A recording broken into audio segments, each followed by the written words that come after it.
আমার নবীকে আমার আল্লাহ ডাক দিয়া কয়, নবী, ও নবী গো, আপনাকে 4 নম্বর জায়গার নাম বললাম, যে জায়গার মধ্যে আমার আল্লাহ বান্দার গুনাহগুলোকে মাফ করে দিবে, ওই জায়গার নাম হচ্ছে মদিনা মুনাওয়ারা। আমার নবী কয়, আল্লাহ দলিল কি? আমার আল্লাহ রাব্বুল আলামিন বলে, নবী গো, 5 ফারাজ আমি আপনার উপরে নাজিল করে দিলাম। সূরা নিসার 64 নম্বর আয়াত, ওয়ালা আন্নাহুম ইযলামু আনফুসাহুম জাউকা, ও নবী, কেউ যদি তার নফসের উপর অন্যায় করে ফেলে, গুনাহ করতে করতে তার নফসটাকে জ্বালিয়ে ফেলে, তার অন্তরটা পুড়ে যায়, ওই পুরো অন্তর নিয়ে যদি নবী আপনার দরবারে এসে যায়, আপনি রাসূলুল্লাহর কাছে এসে যদি ফাস্তাগফিরুল্লাহ, আমার আল্লাহর নিকট ক্ষমা চায়, ওয়াস্তাগফার লাহুমুর রাসূল, আর নবী আপনি যদি তাদের এই তওবার ব্যাপারে সুপারিশ করেন, আল্লাহর দরবারে ক্ষমা চান, লাওয়াজাদুল্লাহ তাওয়াবার রহিমা, আমার আল্লাহ রাব্বুল আলামিনকে তারা তওবা কবুলকারী হিসেবে পাবে। জোরে বলুন সুবহানাল্লাহ। ও নবী গো, নবী, আপনার গুনাহগার উম্মত যদি অন্যায় অপরাধ করে আজকের মিয়াজি বাড়ির মাহফিলে এসে নবী আপনার সদকায়, আপনার বদৌলতায়, আপনি নবীর উসিলায়, আপনি নবীর দোহাই দিয়ে এই মিলাদুন নবীর মাহফিলের উসিলায় আল্লাহর কাছে ক্ষমা চায়, আর ক্ষমা চাওয়ার পরে আপনি যদি তাদের ক্ষমাটা সুপারিশ করেন, আপনিও যদি তাদের ক্ষমার ব্যাপারে সুপারিশ করেন, লাওয়াজাদুল্লাহ তাওয়াবার রহিমা, আমি আল্লাহ তাদের এই ক্ষমাটাকে গ্রহণ করে তাদেরকে বেগুনাহ মাসুম বানায়া তাদের ঘরের মধ্যে ফিরাইব।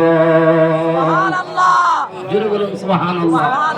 মুআজ্জিজ মুকাররম, ও আমার ডুমুরিয়ার বাবারা, আমার নবীর প্রতি আমাদের ভালোবাসা থাকতে হবে। নবীর ভালোবাসা থাকলে কি হবে?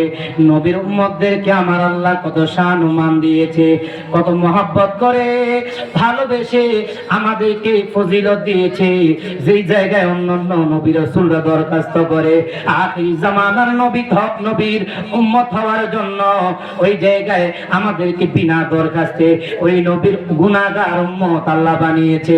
একবার জোরে বলুন আল্লাহু আকবার। এই আয়াতে কারিমা যখন নাযিল হয়ে গেল, সাহাবায়ে কেরাম আনন্দাত্মহারা, আমার নবী বলে সাহাবীরা 2টা সময়ে ইসলাম গ্রহণের পূর্বে 2বার খুশি হয়েছিল। 1 নাম্বার হলো যে মুহূর্তে আমার আল্লাহ এই আয়াত কারিমা নাযিল করেছে, যত বড় গুনাহগার হোক না কেন, নবীর দরবারে যায়া যদি আল্লাহর দরবারে ক্ষমা চায়, আমার নবী যদি তাদের ব্যাপারে তওবা করে ইস্তিগফার করে ক্ষমা চায়, আমার আল্লাহ তাদেরকে ক্ষমা করে দিবে। নবীর দরবারে গেলে, মদিনা মুনাওয়ারার মধ্যে গেলে আমার আল্লাহ রাব্বুল আলামিন যে ক্ষমা করে দেয়, এই কথাটা শুনে সাহাবায়ে কেরাম খুশি হয়ে গেল। জোরে বলুন সুবহানাল্লাহ।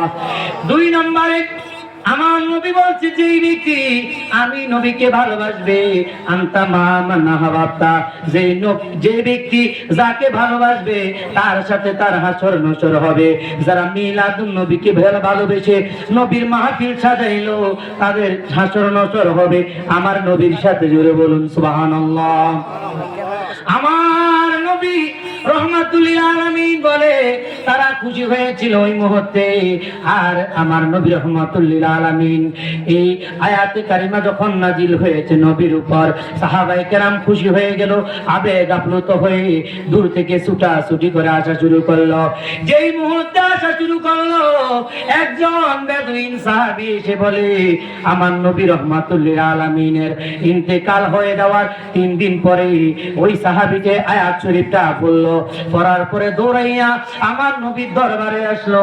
নবীর দরবারে আসার পর সিদ্দিক আকবরকে দেখে সিদ্দিক আকবরের চোখের মধ্যে পানি। জোরে বলুন সুবহানাল্লাহ। সিদ্দিক আকবরের চোখের মধ্যে যখন পানি দেখতে পেল আর বলল, ও সিদ্দিক আকবর, আমার নবী কই? ওই আরব বেদুইন বলে, নবী কই?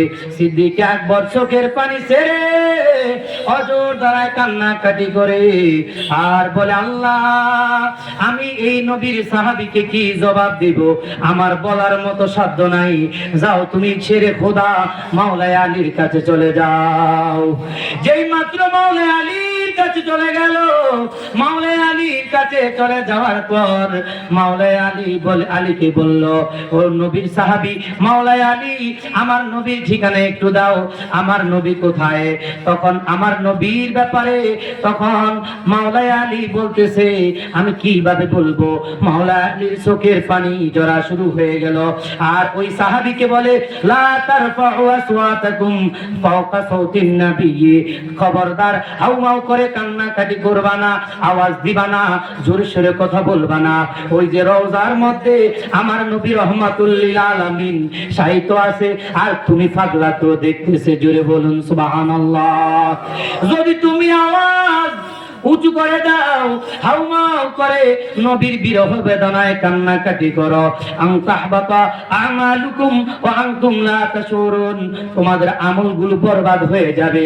কারণ দরবারে রিসালাত, নবীর দরবারে বেয়াদবির জায়গা নাই। নবী রহমাতুল লিল আলামিনকে ডাকতে হবে রহমাতুল লিল আলামিন।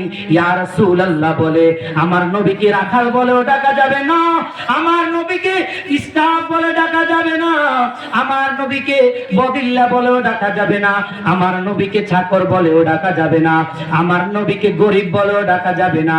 আমার নবীর ক্ষেত্রে সম্মান সূচক শব্দ প্রয়োগ করার জন্য বলে দিয়েছেন কে? দরবারে রিসালাতে বেয়াদবি চলে না। মাওলা আলী কয়, বেয়াদবি করবা না। আমার নবী রহমাতুল লিল আলামিন রওজায়ে মুবারাকার মধ্যে শহীদ আছে। ওই পাগলা কয়, হায় রে, আমি গুনাহগার, গুনাহ নিয়ে এসেছি, ক্ষমা নাকি নবীর দরবারে পাওয়া যায়? নবীর দরবারে ক্ষমা পাইব কিভাবে? নবী তো নাই। আমার নবী রহমাতুল লিল আলামিনের রওজা থেকে পাগলা যখন দৌড়ে চলে যায়, আমার নবী রহমাতুল লিল আলামিনের সাহাবী মাওলা আলী রাদিয়াল্লাহু তাআলা তিনি কাঁদতে কাঁদতে হঠাৎ রওজার পাশে ঘুমায়া গেলেন। আমার নবী ডাক দিয়া কয়, আলী রে, ও আলী, আর ঘুমায়ো না, এখন তো ঘুমানোর সময় না। কয়, ইয়া রাসূলুল্লাহ, কি করব, কি করব? আমার নবী কয়, আলী, যাও যাও, আমার কাছে কোরআনের আয়াতের খবর পেয়ে ক্ষমার জন্য যে পাগলাটা এসেছে, ওই পাগলাকে ধরে নিয়ে আসো। ওই পাগলাটাকে এনে বলো, আমার আল্লাহ রাব্বুল আলামিন আমি নবীর দরবারে আসার কারণে খালিস নিয়তে খাওফে এলাহি, আল্লাহর ভয় অন্তরে প্রবেশ করার কারণে আমার আল্লাহ রাব্বুল আলামিন তাকে ক্ষমা করে দিয়েছে। জোরে বলুন সুবহানাল্লাহ। ওই পাগলাকে যাইয়া বলে, পাগলা, আরব বেদুইন, তুমি নবীর দরবারে এসেছ, তুমি কি নবীর হাদিস পড়ো নাই? কয়, কোন হাদিস? কয়, কুলিন্না হায়াতি খায়রুল লাকুম ওয়া মামাতি খায়রুল লাকুম। নবী বলে, ও সাহাবীরা শোনো, আমার হায়াতটা উম্মতের জন্য কল্যাণ, ওয়া মামাতি খায়রুল লাকুম, এবং আমি যে দুনিয়া থেকে চলে যাব, ওই চলে যাওয়াটাও, রোজায় শায়িত হওয়াটাও তোমাদের জন্য কল্যাণকর।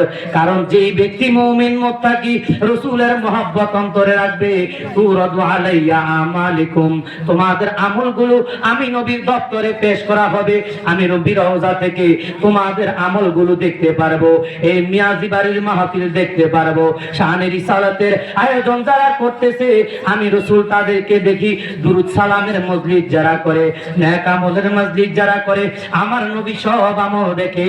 ফাইদা রাআইতু খায়রান, যখন দেখি আমার উম্মতগুলো ভালো কাজ করে, হামিদুল্লাহ, এক নম্বরে আল্লাহর প্রশংসা করি। ওয়া ইযা রাআইতু খায়র ওয়া ইযা রাআইতু শাররান, আর যখন দেখি উম্মতগুলো গুনাহের কাজ করেছে, ইস্তাগফারতুল্লাহ, আমি নবী উম্মতের পক্ষ হয়ে রওজায়ে আতহার থেকে উম্মতের জন্য ক্ষমা চাই। নবী কেমন উম্মতের জন্য দেখেছেন? ওই নবীকে আমরা যারা কাউবয় বলি, নবীর শানে রিসালাত, শানে আজমতের ব্যাপারে অসহনীয় শব্দ উচ্চারণ যারা করি, নবীর রিসালাতে আঘাত পায়, মান সম্মানে আঘাত পায়, ওই রকম শব্দ যাতে কোন মুসলমানের জবান দিয়ে না আসে। আল্লাহ রাব্বুল আলামিন যাতে আমাদেরকে রাসূলুল্লাহর মহব্বত আমাদের অন্তরে পয়দা করে ইবাদত করে আল্লাহ রাব্বুল আলামিনের রাযামন্দি হাসিল করতে পারি। সম্মানিত হাজিরিন, সর্বশেষ একটা কথা আপনাদেরকে বলে বিদায় নিচ্ছি। আমার নবী রহমাতুল্লিল আলামিন বলে চার আমলের কথা 2 মিনিটে শেষ করে দিচ্ছি। আমার নবী রহমাতুল্লিল আলামিন বলে, উম্মত শোনো, আমি তোমাদেরকে জানিয়ে দিই, 4টি দোয়া তোমরা কখনো মিস করবা না। নেক আমলের কথা বলেছে, এই নেক আমলটা বলে শেষ করছি। 4টা আমল। কয়টা আমল?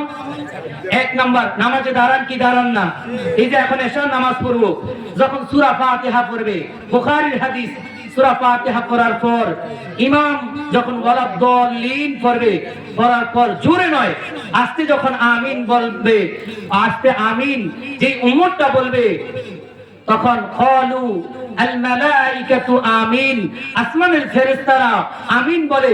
আমার নবী বলে, ওই বান্দার আমিনের সাথে যার আমিনটা মিলে যায়, আমার আল্লাহ গুফির লাহু মা তাকদ্দামা মিন যামবিক, আল্লাহ তার অতীত জীবনের গুনাহ maaf করে দিবে। জোরে বলেন সুবহানাল্লাহ।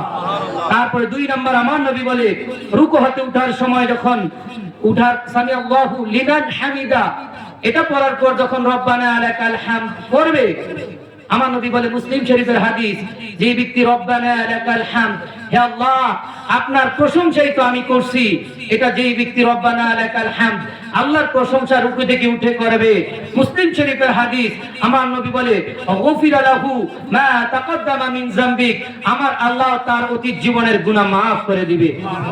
ফেরেশতারা বলে, রব্বানা লাকাল হামদ, যার রব্বানা লাকাল হামদের আওয়াজটা আমিনের মতো, ফেরেশতাদের আমিন এবং রব্বানা লাকাল হামদ আল্লাহর প্রশংসার সাথে মিলে যায়, আমার নবী বলে, গুফিরা লাহু মা তাকদ্দামা মিন যামবিক, তার অতীত জীবনের গুনাহ আল্লাহ ক্ষমা করে দেয়।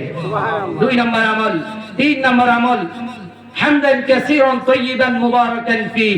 আমার নবীর এক সাহাবী মাগরিবের নামাজের পর এটা যখন পড়লো, তখন আমার নবী নামাজের পরে বলতেছে, হে আমার সাহাবায়ে কেরাম, কে আওয়াজটা দিয়েছ, একটা তাসবিহ পাঠ করেছ, ওই তাসবিহটা আমার আল্লাহর কাছে এমন পছন্দ হয়েছে, হামদান কাসীরান তাইয়িবান মুবারাকান, আমার আল্লাহ রাব্বুল আলামিনের অসংখ্য অগণিত প্রশংসা অভিবাদন আল্লাহর জন্য। এটা কে বলেছ? বলে, ইয়া রাসূলুল্লাহ লাব্বাইক সাআদাইকা ইয়া রাসূলুল্লাহ, আমি বলেছি।